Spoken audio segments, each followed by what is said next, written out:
गोवर्धन अन्नकूट की कथा।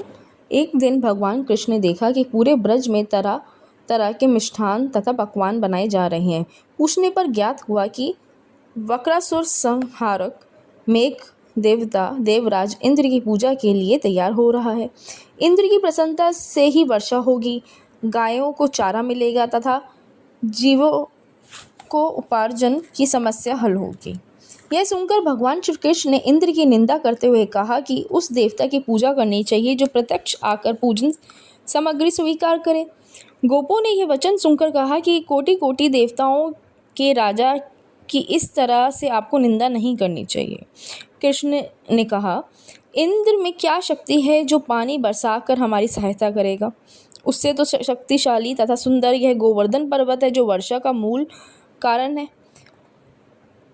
इसकी हमें पूजा करनी चाहिए। भगवान श्री कृष्ण के वाकजाल में फंसकर सभी ब्रजवासियों ने चारों ओर धूम मचा दी। तत्पश्चात नंद जी के ग्वाल गोपांगनों सहित एक सभा में कृष्ण से पूछा कि इंद्रजन से तो उत्पीड़न समाप्त होगा, चौमासे के सुंदर दिन आएंगे, मगर गोवर्धन पूजा से क्या लाभ होगा?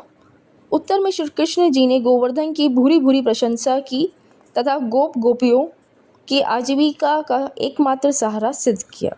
भगवान की बात सुनकर समस्त ब्रजमंडल बहुत प्रभावित हुए तथा सब ग्रह जा जाकर सुमधुर मिष्ठान पकवानों सहित पर्वत तराई में कृष्ण द्वारा बताई विधि से गोवर्धन की पूजा की। भगवान की कृपा से ब्रजवासियों द्वारा अर्पित समस्त पूजन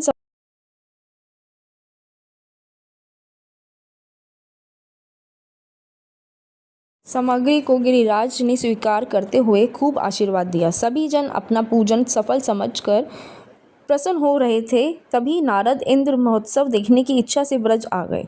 पूछने पर ब्रज व नागरिकों ने बताया कि श्री कृष्ण जी की आज्ञा से इस वर्ष इंद्र महोत्सव समाप्त कर दिया गया है। उसके स्थान पर गोवर्धन पूजा की जा रही है। यह सुनते ही नारद उल्टे पांव इंद्रलोक गए तथा खिन्न मुख मुद्रों में बोले, हे राजन, तुम महलों में सुख की नींद की खुमारी ले रहे हो और उधर ब्रजमंडल में तुम्हारी पूजा समाप्त करके गोवर्धन की पूजा हो रही है।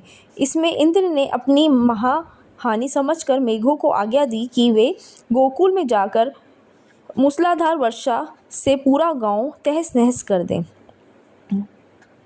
पर्वतकार प्रलयंकारी बादल ब्रज की ओर उमड़ पड़े। भयानक वर्षा देखकर ब्रजमंडल घबरा गए। सभी ब्रजवासियों ने श्री कृष्ण जी से शरण मांगी और जाकर बोले, हे भगवान, इंद्र हमारी नगरी को डुबोना चाहते हैं, अब क्या किया जाए? श्री कृष्ण ने उनको समझाया कि तुम लोग गौओं सहित गोवर्धन की शरण में चले जाओ, वहीं तुम्हारी रक्षा करेंगे। इस तरह से समस्त ग्वाल गोवर्धन की तराई में पहुंच गए। श्री कृष्ण ने गोवर्धन को कनिष्ठ उंगली पर उठा लिया और 7 दिन तक गोपिकाओं उसी छाया में सुखपूर्वक रहे। भगवान की कृपा से उनके एक छींटा भी ना लगा।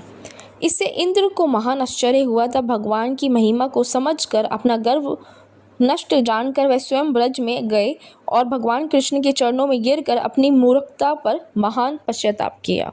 7वें दिन भगवान ने गोवर्धन को नीचे रखकर इसी भांति प्रतिवर्ष गोवर्धन पूजा करके अन्नकूट उत्सव मनाने की आज्ञा दी। तभी से यह उत्सव अन्नकूट के नाम से मनाया जाता है। वासना भक्ति चैनल देखने के लिए धन्यवाद।